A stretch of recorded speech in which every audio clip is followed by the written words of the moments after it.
All right, guys. So the irony with this story right here is off the charts with Twitter. Okay, it really is. And I feel like I do these videos every day in terms of the left or some of these left companies or woke people just being flat out hypocrites.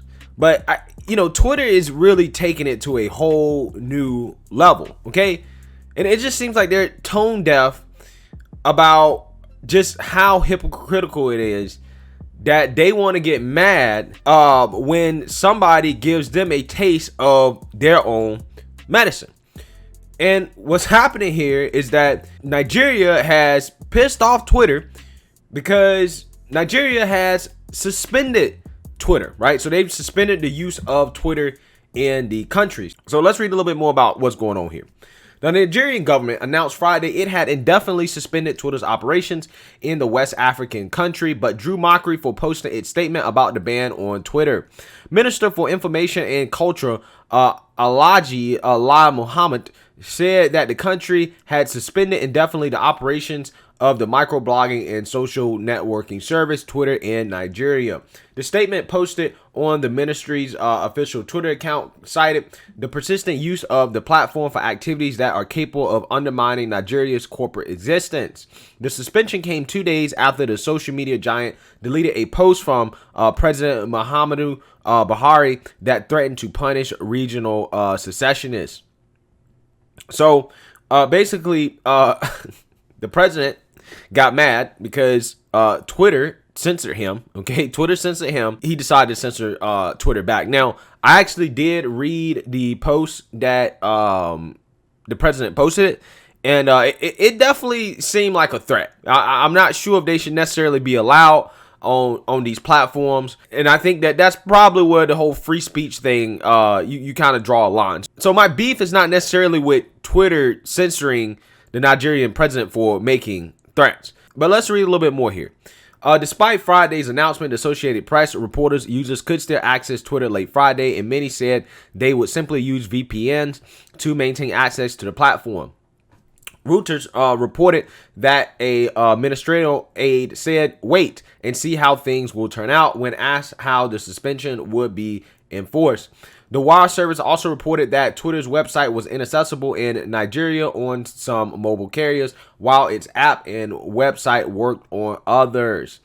Counterintuitively, the ministry posted its statement in the form of a Twitter thread, to which one user responded, quote, "You're using Twitter to suspend Twitter? Are you not mad?" On Wednesday, Twitter deleted a post from Buhari that warned separatist militants in the southeast of the country that they could expect a rude shock. Quote, "Many of those misbehaving today are too young to be aware of the destruction and loss of lives that occurred during the Nigerian Civil War," he tweeted, referring to the Biafra conflict, which killed 1 million people between 1967 and 1970. "Those of us in the field for 30 months who went through war will treat them in the language that they understand." As I was telling you guys, yeah, that definitely sounds like a threat. Okay, it definitely sounds like a threat. In addition to deleting the post for violating its abusive behavior policy, Buhari's account was suspended for 12 hours. In recent months, pro-Buhari separatists have been accused of attacking police and government buildings. However, the banned separatist group, the indigenous people of Buhari, has repeatedly denied involvement. Okay, so Twitter responds to the Nigerian government basically suspending access to Twitter. And they say, quote, "We are deeply concerned by the blocking of Twitter in Nigeria. Access to free and open internet is an essential human right in modern society.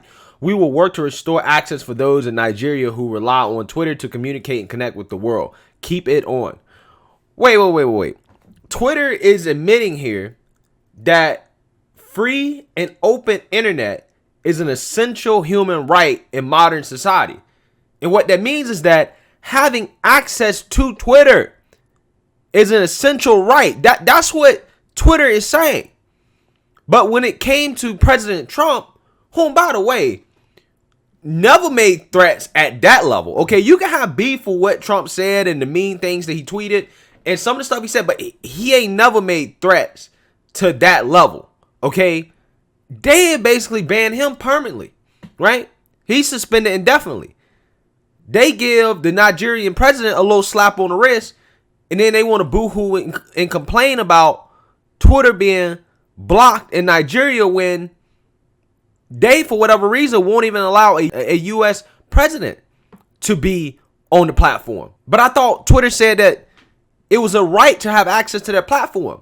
Twitter, in virtue of trying to fight against the Nigerian government's decision to ban them, is basically making an argument for why Trump should be on the platform. That's what they're making an argument for. They're making an argument for why they shouldn't be censoring people.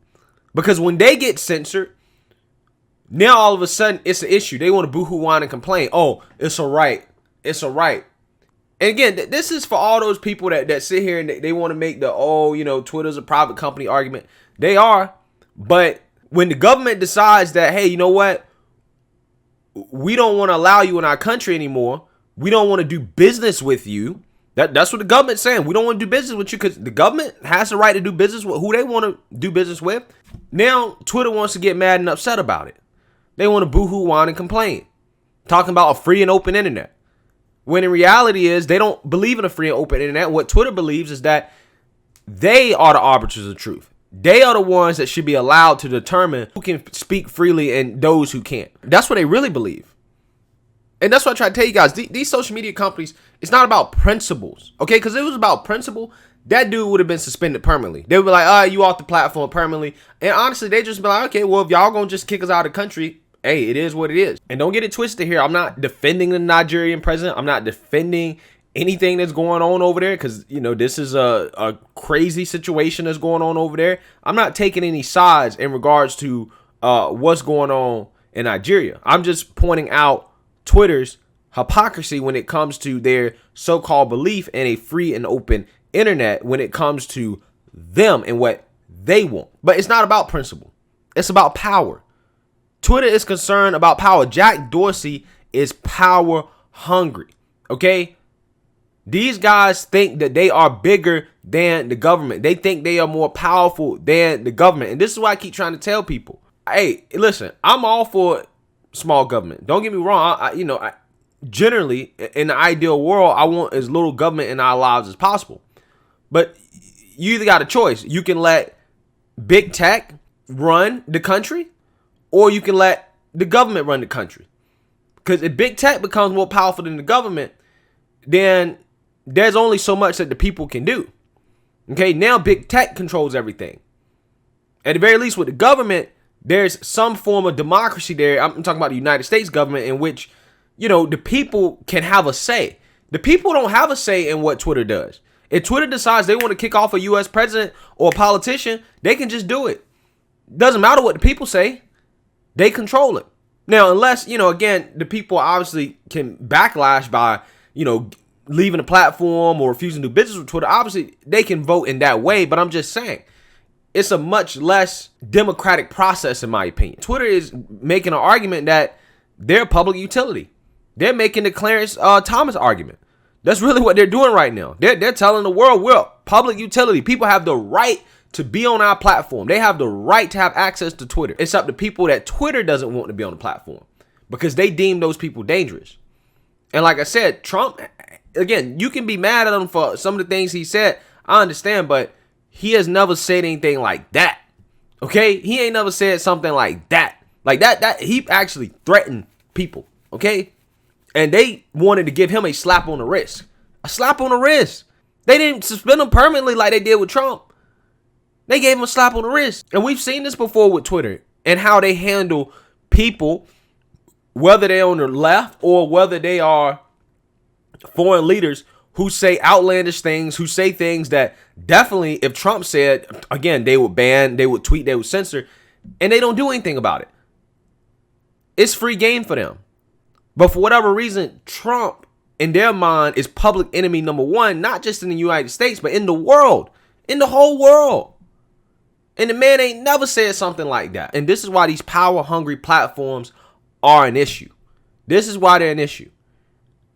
And it's just so ironic that Twitter is boohoo, crying and complaining when Nigeria decides to get them a taste of their own medicine. Now, again, that doesn't mean I agree with anything the Nigerian president did or said or anything like that. No, I don't necessarily agree with it. But at the same time, hey, They're their own government. That's the government over there. They can do that. Private government argument, right? Like, so, hey, let me know what you guys think. Make sure you like, comment, and subscribe. Most importantly, share a Black conservative perspective. Peace.